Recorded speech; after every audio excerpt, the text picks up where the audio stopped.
What's up everyone on YouTube? This is Chris. Welcome back to my channel where we talk about investing. So since our last portfolio update, we have made almost $30,000 in gains, and I know a lot of you have also jumped into some of these stocks recently as well, the likes of Futsu, which has been insane, and I've actually taken profit on that one, and I'll discuss what other changes I've made. So we're gonna go over every single position I have and whether or not I think it's a buy, hold, or sell at this point in time. So if you're excited for this, make sure to like this video and let's get started. So first I'm going to briefly go over the options positions that I have. Now, typically with options, I do only keep a maximum of around 10% of my portfolio or less in those because those are generally riskier in my personal opinion, and I tend to believe more in medium to long-term investing. So even the options that I hold are usually several months out from the day I purchase it. So one of the options that I do have is a Facebook 290 300 call debit spread. My cost basis on that is $2.98, and right now we're at a little bit of a loss, but I believe that Facebook has a pretty strong chance after earnings, especially, and with Netflix sort of as a preview there, it can definitely beat expectations and the stock could definitely go up from this long sideways consolidation period. Now if you look at the next position here, we have Nvidia, and this is a company that I've covered in my January stocks to buy video. I have a 525, 550 call debit spread. Again, a bullish bet on Nvidia. I have the expiration as March. We're up pretty good size there already, around 30%. Next options position is Apple at a 110, 125 call debit spread. And that is currently up around 54% actually. That one's been a pretty killer one. I got this one back when Apple was also in a sideways pattern there. And lastly, this is one of the only positions that I am at a loss at, and that is Visa. I have a Visa 215, 250 call spread, and this is a pretty big one. The average cost was $11.25, so a bit over $1,000. Right now it's at a 34% loss, but I do believe that Visa, as the economy and business opens up, that a lot of people will be using more of Visa's cards. Alright guys, so unlike in past videos, what I'm doing in this portfolio update is going to show you exactly what my positions are from biggest to smallest. And that's going to show you exactly how I manage risk, how I enter positions, how I maintain them, and keep that balance. So the first stock that we're talking about is, of course, still going to be SE, and this is my baby. This is the stock that has given me tens of thousands of gains, and it still is my biggest position even after trimming 50 shares. And I plan to really hold these shares for the long term. I really don't want to sell a single share at this point. I have a cost basis of $148 per share. We're up over 50%, near 60% here with SE at $233. So up about $13,000 on this position. As you've probably heard on this channel, SE is a huge e-commerce growth stock. It also has a gaming division and a digital payments division. And recently, last month, they acquired the first digital banking license in Singapore, and they're probably going to expand to other regions as well, Indonesia, etc. And that's going to be a really big growth driver for them in the future as well. You're getting a lot of things in a single package. So in the long-term view, I think it definitely still is a buy here. This is, in my opinion, $1,000 stock easily within the next 5 years. So I'm not too concerned if it goes up or down 10%, 20% from here. I would definitely encourage buying more on the dip. Stock number 2, guys, is going to be Facebook, and this divides opinion like crazy, especially in light of some recent news, which I'm not going to talk about, but basically you have a lot of people hating Facebook, a lot of people that like Facebook. At the end of the day, I only care about if it makes money, and it definitely is one of the biggest cash cows in the entire stock market, one of the biggest tech companies, and an undervalued one in my opinion based off the forward PE and the level of cash it has, the level of growth it has. 25% sales growth expected for the next year is a lot higher than other big tech companies like Apple, Microsoft, and even Google, which has been doing well recently. So I have a $27,000 position here. I'm about, break even, 3.6% up. I've held this position for quite some time, and I do believe it will go up again. As I mentioned earlier, when I talked about my Facebook option spread, I do believe that earnings are going to be great, and big tech is going to knock it out of the park, honestly. And people have been sleeping on it. They've been selling them off and buying cyclicals and whatnot. I think you do want to have both, right? A balanced portfolio like we always talk about. Next up on this list is one of my favorites, JP Morgan, and this is my biggest play on a value stock in general. So if you look at the bank PE ratios, they're freaking low, right? 15, when the entire stock market is doing what? Like 20, 30 plus PEs easily. So that's definitely a really good value. $135 stock. By the way, I got $135 in dividends too on my 150 shares. We have a $20,000 position at a 10%ish portfolio diversity. Happy with that. We've made a pretty good gain here, around 20%. And I do believe JP Morgan is also still a buy if you are thinking about a long-term approach here. Probably you're going to hear that a lot from me in this video, but that's fact of the matter. I'm a medium to long-term investor, meaning I'm willing to give my stock 6 to 12 months to play out, if not more than that. And this is definitely the case here because I think bank earnings are going to be great. Interest rates are probably going to go back up, which is good for banks. All right, the fourth biggest position in my portfolio is Salesforce. This is a company that we've talked about recently, cloud software enterprise company. This one's pretty flat since we've started. However, I am again thinking that big tech has been on pretty much a decline or sideways, and it's been a buying opportunity in the meantime because in the long run, growth stocks are going to be growth stocks, right? They're going to go up more often than not, and we're spreading our risk very nicely anyway. So if it doesn't, I'm okay with that. But I do like Salesforce. I do like the vision they have of becoming a 50 billion revenue company in the next couple of years. And I think that Slack acquisition is going to work out just fine and make that company bigger and better. The fifth stock here we're going to talk about is Nvidia. So on top of that spread, I do have shares. So if you look at the 1-year chart of Nvidia right here, you see that it's gone in a straight line until the past several months. Starting from September, it's gone sideways. And once again, I like to play that breakout consolidation type of move.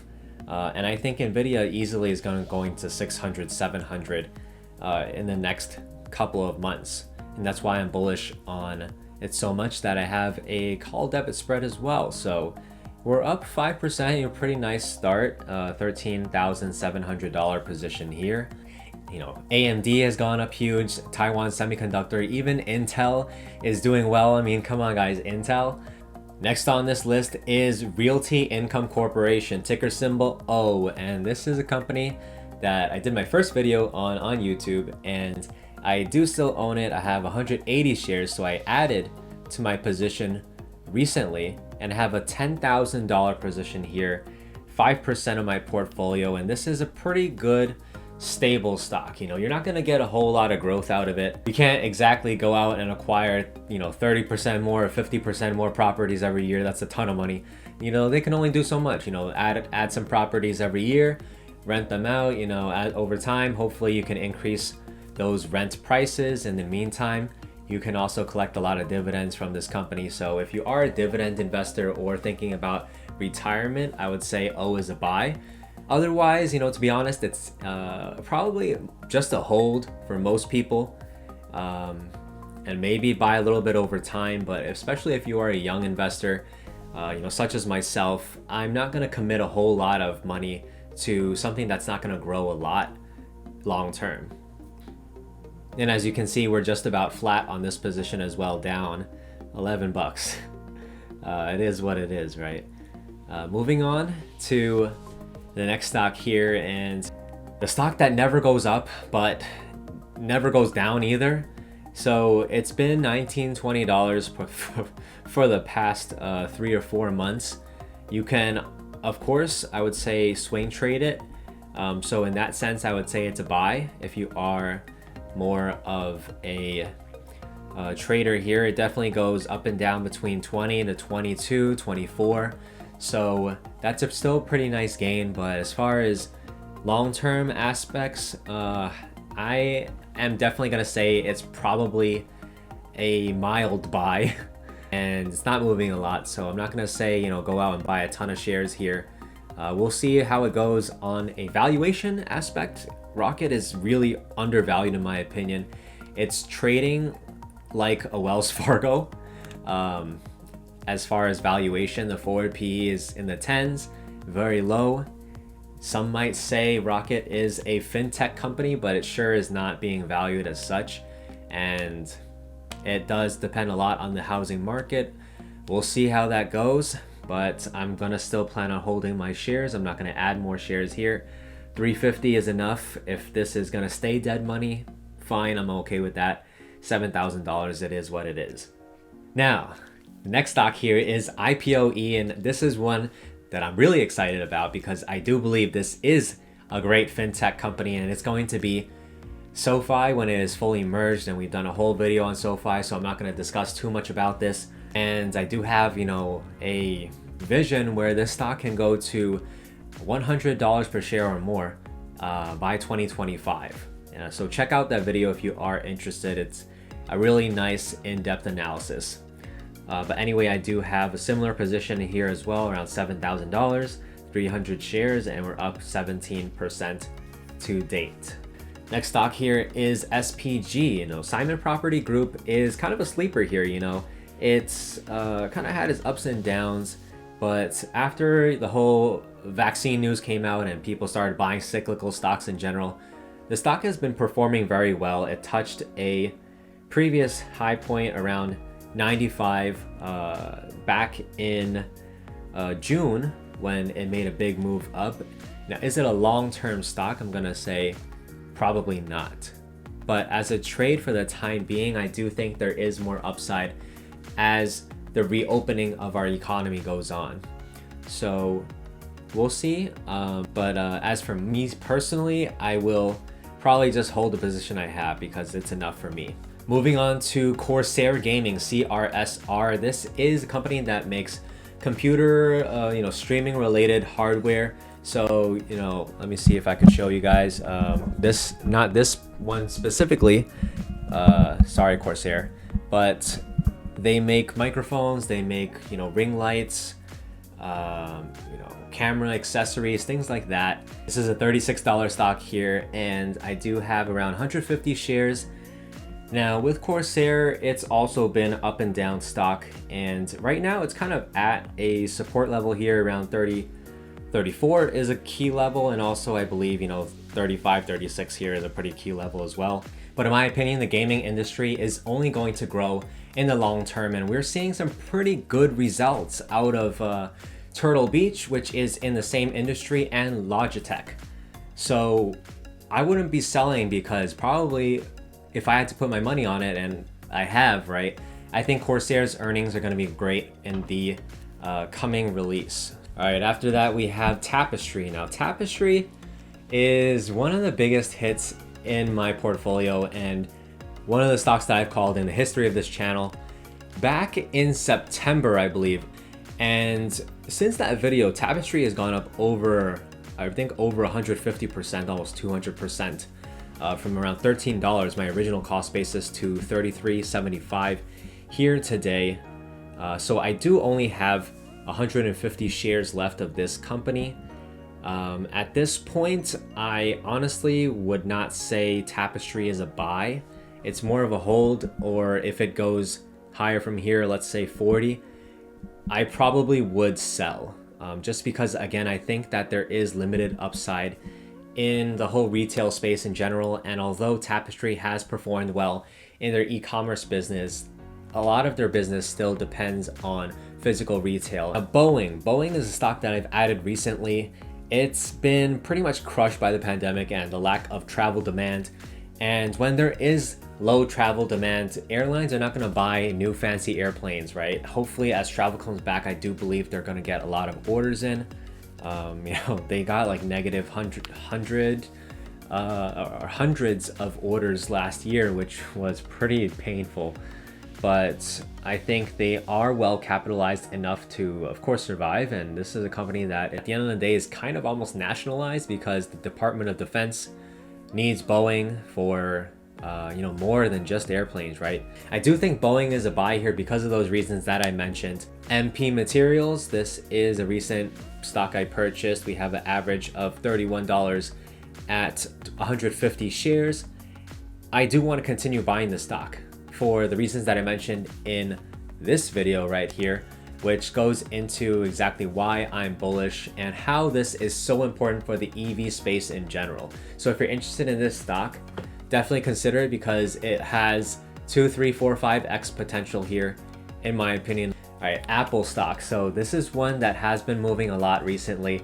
It is really pushing those new highs, and I think that iPhone demand is totally gonna blow expectations out of the water, and some of the preliminary data that came out suggested that, and that was back when the stock was $110, and I've been buying those shares, and I bought that debit spread, and I think that Apple has a lot of upside after this sideways period once again that you're seeing in a lot of big tech stocks. I only have 30 shares here because I just happen to be so overweight in tech already in some of the big names, but I plan to just hold Apple for now. All right, the next stock here is Perry, and this stock has pretty much taken a life of its own, and it's pretty much become a cult or a meme amongst my friends. And we see here that I have 300 shares in Perion, but the other day they did do a pretty huge stock offering to raise over $50 million, and that's going to be used for more growth opportunities and acquisitions. So as long as they're using the money for a good thing and the fundamentals are already good, I'm not worried about any stock offering. Go ahead, get that money and make it into more money, guys. That's all I'm asking you to do. And as long as ARK Invest is still buying shares of this company, they're buying tens of thousands of shares all the time, I'm still going to be bullish as well. All right, JD, I have 40 shares here, $95 stock here with 2% of my portfolio. This is a really great Chinese e-commerce stock. So I did take profits on Alibaba the other day. I had a call option for January 2022. I decided to take profits on it, after the big jump it made overnight when Jack Ma resurfaced to the world. And you can see that video up here, by the way, as well. So right now I am just planning to hold JD, but I might consider adding position here because I do think that China and its economy is clearly showing strong signs of a rebound even in Q4 of 2020, and people have been getting really bullish about Chinese stocks these days, especially the first couple of weeks of 2021 here. Jesus Christ, right? Futu, I think it could be a trend where Chinese stocks are going to be back in favor, especially with the new administration. So for now it's a hold, but we'll see how it goes. And I also will talk about a new Chinese stock that I did add today, actually. And that stock is YSG, Yatsen. And in the 4 years since it was founded alone, they have developed the #1 cosmetics company in the entire People's Republic of China. And they have the #1 market share leader for 3 categories of makeup. And they've really been harnessing social media and e-commerce platforms to develop and really explode their sales. So in 2019, they did over 300% revenue growth. And in 2020, they did about 70%. And that's with a pandemic and people, I don't think they're buying a lot of makeup to go outside and see people, right? Even in China. So that is going to be an area where I believe they will have sustained growth in 2021 and beyond too. And you can see the data right here that the Chinese consumer spending on makeup is pretty low compared to the rest of the world. I didn't even know that many people spend so much money on makeup, right? But that is something that I think will continue to increase over time, especially as people in China, more people in the middle class, they get more wealthy, they're gonna spend more money, looking good, right? So that is a promising thing for this company, YSG. I do think it is a buy, right? And again, I just bought shares today. All right, guys, so if you're still with me so far, I really appreciate it. I know this is a really big, expansive portfolio, and this is probably a longer video than usual, but hope you're getting a lot of value out of this and how I'm managing and thinking about my stocks in my portfolio. So one of the last stocks in this portfolio is GIK, Gig Capital 3, which is merging with the EV company Lightning eMotors. They have a market share leadership over 50% in a pretty niche space of the EV space. So, a lot of space. So it's not competing with the likes of Tesla in that passenger side of the market, but they're really targeting business to business, and they have partnerships with Amazon, ABC companies, DHL. It's all very promising, and they've been recently expanding their production capacity as well to meet the very, very high demand. And we have a very nice start, around 20% profits. I do believe this is an easy $25 to $30 stock. So is it a buy? Absolutely. GRVY, otherwise known as Gravity, or I like to call it Gravy, the gravy train, and hopefully this is going to make a lot of money. This is a Korean gaming company. If you ever have played the game Ragnarok Online, that was my thing in my childhood, guys, and I probably last time I played was actually in college. So when it comes to some people, the game sticks, and in Asia the game has been getting really popular again, even after 18 years or so. So they've been releasing a lot of mobile games globally, especially in Japan and Taiwan and Hong Kong, and that has driven a lot of growth for this company, where it's growing well over 50% quarter over quarter. So I'm holding 10 shares. Okay, the second to last stock here is Go Health, otherwise known as GoCo, G-O-C-O, a Medicare platform marketplace. And this is kind of a play on the digitization of the whole insurance industry. Now, even though it's not as exciting as a Lemonade, which if I just bought Lemonade instead of GoCo, right? But I think that there still is a lot of upside in GoCo, in my opinion. They're doing really good growth. Again, 50% plus. I don't think you want to sell at 15 because it's pretty much consolidated here. And the next move up would be around the $19 range. So I think I'm just planning to hold shares here and see how it goes. Again, this type of industry, it's not my typical stock, so I'm not going to put a ton of money in it, but just based alone on that growth rate, and as well as metrics like forward PE and price to sales, I think it's definitely worth considering here. Okay guys, and the last stock that we're talking about here is DraftKings, DKNG. I like to call it Donkey Kong too, just because that ticker symbol reminds me of that, but that's besides the point. So this is a sports betting play, and there's a lot of talk about it being legalized, but this is really just a play stock for me. I have 25 shares. I don't really care what happens to it, and if sports betting and gambling really does take off, I'm okay with the amount I have. Again, it's not really something that I'm super interested in. It's actually not something that I really even believe in. In my personal opinion, I don't think people should be sports betting or gambling that much, but it is what it is. I do respect it. It's just not for me. But I do recognize that a lot of people are into it, and they could definitely be growing a lot over time, and so will the stock. So there you have it, guys. That was a really big portfolio video. I've added a lot of shares of different companies in the past month or two, just to really look for new opportunities, research more companies. That's what I really love to do, and I think that all of these companies are great, and this is a good way for me to diversify as well, because as my portfolio gets bigger, here today we're at $147,000 portfolio. We've made 111% returns over the past year, which is just insane. But that goes to show you that these strategies and methods work, right? Medium to long-term investing, you don't have to gamble short-term options all the time. If that's not for you, I'm a play it safe kind of guy. I am a bit more conservative, so this is just what works for me, doing fundamental and technical analysis, and I want to preserve those gains.